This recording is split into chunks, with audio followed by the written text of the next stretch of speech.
Bismillahirrahmanirrahim. Assalamualaikum warahmatullahi wabarakatuh. InsyaAllah kita akan mengadakan satu kelas intensif SMS. Apa SMS tu tuan-tuan dan puan-puan? Iaitu satu perbincangan surah-surah Al-Quran yang diturunkan oleh Allah mengikut kronologi sirah Nabi sallallahu alaihi wasallam. Maka kita akan menggunakan satu kad diagram kronologi kehidupan Nabi sallallahu alaihi wasallam daripada baginda berumur 40 tahun, iaitu mula menerima wahyu sampailah wafatnya Nabi SAW.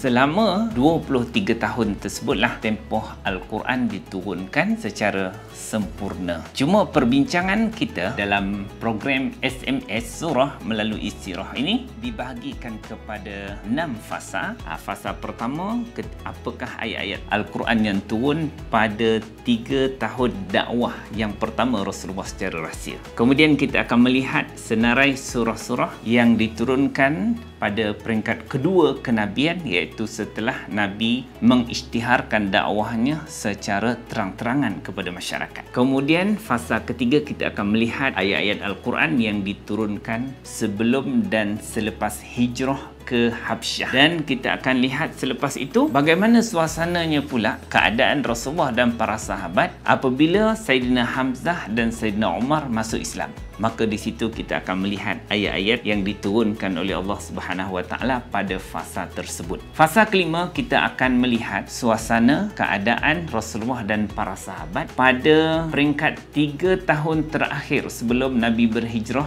ke Madinah. Maka ada 3 tahun berbaki ketika mana Rasulullah berdakwah di Mekah. Maka daripada tahun ke-11, 12 dan 13 ada ayat-ayat yang diturunkan dan kita akan dapat menghayati suasana penurunan ayat tersebut. Dan fasa yang terakhir kita akan melihat ayat-ayat yang diturunkan oleh Allah selepas hijrah Nabi ke Madinah, ataupun dikatakan oleh ulama-ulama ulum Quran sebagai surah Madaniyah. Jadi kita akan cuba terbang melihat suasana perjalanan kehidupan Nabi daripada menerima dakwah sampailah kepada ayat-ayat ataupun surah-surah akhir yang diturunkan oleh Allah Subhanahu Wa Taala, membantu untuk kita menghayati sirah Nabi bersama dengan penurunan-penurunan surah Al-Quran. Maka kita akan juga membincangkan tentang asbab nuzul, sebab memahami asbab nuzul juga berkait dengan perjalanan sirah Nabi SAW. Kita akan tengok bagaimana keadaan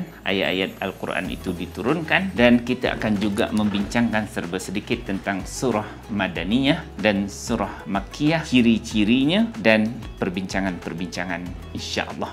Mudah-mudahan perbincangan ini dapat memberikan kita satu penghayatan jerih payah perjuangan Nabi SAW beserta ayat-ayat Al-Quran yang diturunkan untuk mendidik para sahabat Rasulullah SAW dan juga mendidik kita sebagai umat Nabi Muhammad. Dan akhir sekali Al-Quran itu disusun semula seperti keadaannya di Lauh Mahfuz, seperti yang ada pada kita sekarang ini, iaitu daripada awal surah Fatihah sampai akhir surah An-Nas. InsyaAllah menariknya SMS ini ialah kita faham sirah dan kita dapat menghayati juga surah-surah yang diturunkan mengikut suasana sirah tersebut. Jemput datang bersama SMS.